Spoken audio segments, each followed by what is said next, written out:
You're having a good day today. We're going to be looking at the account of the 10 Minas today. Our hymn is called Lord of All Being, Throned Afar. Lord of all being, throned afar, thy glory flames from sun and star, sinner and soul of every sphere, yet to each loving heart how near. Our second verse, Sun of our life, thy quickening ray sheds on our path the glow of day. Star of our hope, thy softened light cheers the long watches of the night. Our midnight is thy smile withdrawn, our noontide is thy gracious dawn. Our rainbow arch, thy mercy's sign, all save the clouds of sin are thine. The song was recorded by John Rogers. If I mention him from time to time, if you ever have a chance, you might look at his YouTube channel. He has all sorts of hymns, and appreciate the work that he does. Lord of all being, throned afar. The account of the Minas is Luke 19, verse 11. It says, Now as they heard these things, he spoke another parable, because he was near Jerusalem, and because they thought the kingdom of God would appear immediately. And so that's the purpose of this parable, okay, to address that issue. Therefore he said, A certain nobleman went into a far country to receive for himself a kingdom and to return. Let me pause right there just because I said it.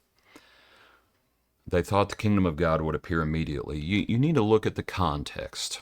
When it talks about the kingdom, you always have to look at the context. That's 3 rules Bible study: context, context, context. Anyway, sometimes the kingdom is speaking about the church. And sometimes the kingdom is speaking about God's people in a bigger sense, or God's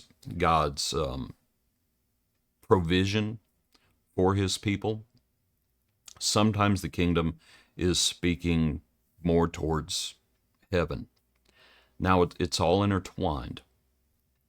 To just look at the kingdom as the church, and I probably shouldn't have put that in air quotes, but some people, in a sense, okay, so I'll give you three examples. One is when Jesus says, there are some standing here who will not see death till they see the kingdom come. And so it had not come yet, but it was coming within that generation. I think that's pointed towards the church. Another place, in speaking to the Jews, he says, the kingdom is going to be taken from you and given to a nation bearing fruits worthy of it.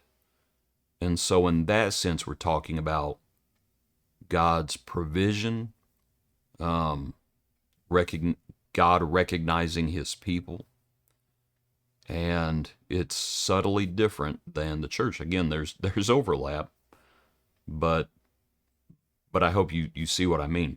Here, as he speaks this parable, because there are some who thought that the kingdom would appear immediately, he's speaking about heaven. And so he's talking about the time when actually the kingdom will be turned back to God. He's not talking about when the church is going to be established, because we're not far from the cross. And so here these people, they thought the kingdom of God would appear immediately. He doesn't say, oh, it'll be here in a few weeks. That's not the point of the parable. So you have to look at the context to see what he's speaking about.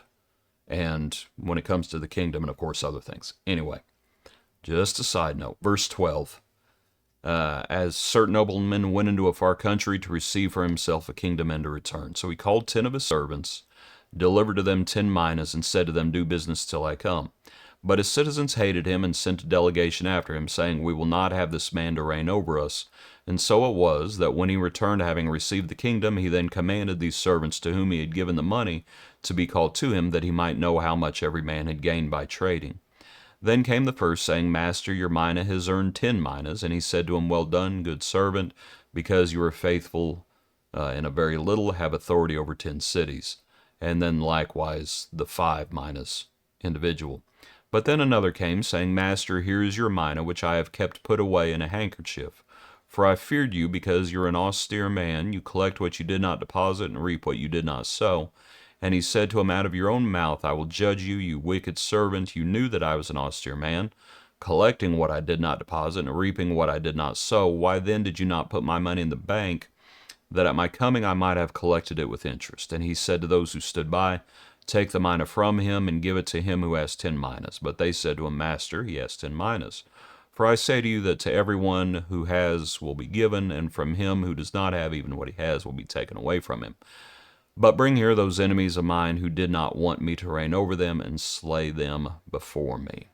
Okay, I thought we might just simply look at the parable. And sometimes people think that this is an exact duplicate of the talents. And it's not. There's a difference. And one of the differences, I believe, I don't think this is in the minas. There are 3 parties. Okay, technically there's 4 parties. But bear with me, there are 3 parties. The first party is here in verse 14. There are those who despised the one. Nobleman goes into a far country. His citizens hated him and said, We will not have this man to reign over us.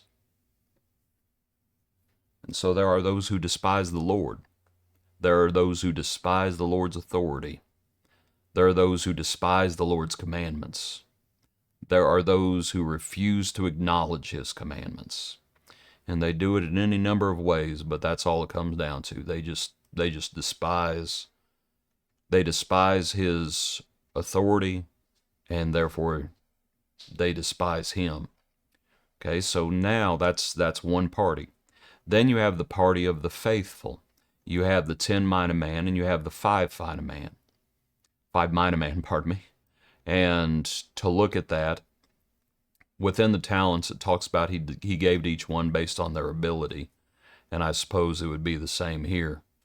And so they were faithful. They were faithful with what they were given, and so the Lord will entrust them further. And so you have that party. Then you have the 1 mina man. And he says, I feared you, and the man says, Out of your own mouth I will judge you, you wicked servant. So then you have the wicked and the lazy. The wicked and the lazy, of course, take the mina from him. But then it's, you bring here those enemies of mine who didn't want me to reign over them and slay them before me. And so you might just think about each one of those. That there are some people, there are those who are faithful. And that's what we are called to be, and we better be faithful. And then there are those who just reject the whole idea of thus saith the Lord. They reject the whole idea. And then there are others who they say they recognize the Lord's authority, but they don't do anything. See, there's those who have no faith. It's like they don't believe it and they reject it. Then there are those who have faith and works. They're faithful. And then there are those who have faith without works. We know what James says. It's also dead. So anyway, might think about the 3 parties. Respecting the Lord's authority. Lord of all being throned afar. Appreciate you. Hope you have a good day. Join us tomorrow for another portion of our daily praise.